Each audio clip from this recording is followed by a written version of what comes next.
I was 18 years old when I got married. I belonged to a very conservative family, a Baloch family, where good daughters never say no to their parents. My father wanted me to get married, and all I said was, if that makes you happy, I'll say yes. And of course, it was never a happy marriage. Just about after 2 years of getting married, about 9 years ago, I met a car accident. Somehow my husband fell asleep and the car fell in the ditch. He managed to jump out, saved himself. I'm happy for him. But I stayed inside the car and I sustained a lot of injuries. The list is a bit long. Radius ulna of my right arm were fractured. The wrist was fractured. Shoulder bone and collarbone were fractured. My whole rib cage got fractured. But that injury that changed me and my life completely was the spine injury. Many people came to rescue. They gave me CPR. They dragged me out of the car. And while they were dragging me out, I got the complete transection of my spinal cord. Those 2.5 months in the hospital were dreadful. I was at the verge of despair. One day, doctor came to me and he said, well, I heard that you wanted to be an artist, but you ended up being a housewife. I have a bad news for you. You won't be able to paint again. Next day, doctor came to me and said, your spine injury is so bad, you won't be able to walk again. I took a deep breath and I said, it's all right. Next day, doctor came to me and said, because of your spine injury and the fixation that you have in your back, you won't be able to give birth to a child again. That day, I was devastated. I started to question my existence. Why am I even alive? So what kept me going was, one day I asked my brothers, I know I have a deformed hand, but I'm tired of looking at these white walls in the hospital and wearing these white scrubs. Bring me some colors, bring me some small canvas. I want to paint. So the very first painting I made was on my deathbed, where I painted for the very first time. What an amazing therapy it was. Without uttering a single word, I could paint my heart out. I could share my story. People used to come and say, what lovely painting. So much color. Nobody could see the grief in it. Only I could. And that day I decided that I'm going to live life for myself. I am not going to be that perfect person for someone. I am just going to take this moment and I will make it perfect for myself. That I'm going to fight my fears. So I wrote down one by one all those fears. And I decided that I'm going to overcome these fears one at a time. You know what was my biggest fear? Divorce.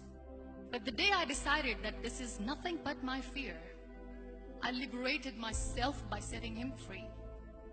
And I made myself emotionally so strong that the day I got the news that he's getting married, I sent him a text that I'm so happy for you and I wish you all the best.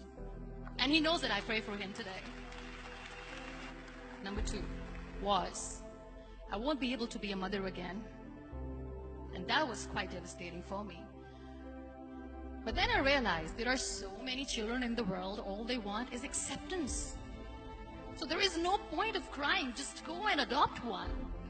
And that's what I did.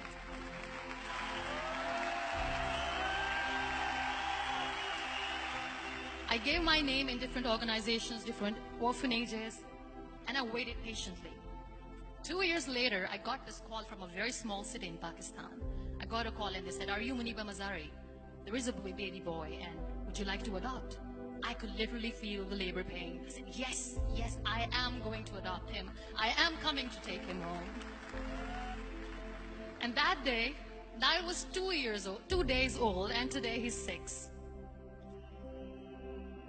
You know, when you end up being on the wheelchair, what's the most painful thing? People think that they will not be accepted by the people because we, in the world of perfect people, are imperfects. So I decided to appear more in public. I started to paint. I have done a lot of modeling campaigns. I decided that I'm going to join the national TV of Pakistan as an anchor person. I became the National Goodwill Ambassador for UN Women Pakistan, and now I speak for the rights of women, children. I was featured in BBC 100 Women for 2015. I'm one of Forbes 30 under 30 for 2016. So when you accept yourself the way you are, the world recognizes you. It all starts from within. We have this amazing fantasy about life. This is how things should work. This is my plan. It should go as per my plan. If that doesn't happen, we give up. I never wanted to be on the wheelchair. Never thought of being on the wheelchair. This life is a test and a trial, and tests are never supposed to be easy. So when you're expecting ease from life, and life gives you lemons, then you make the lemonade, and then do not blame life for that. It is okay to be scared. It is okay to cry. Everything is okay, but giving up should not be an option.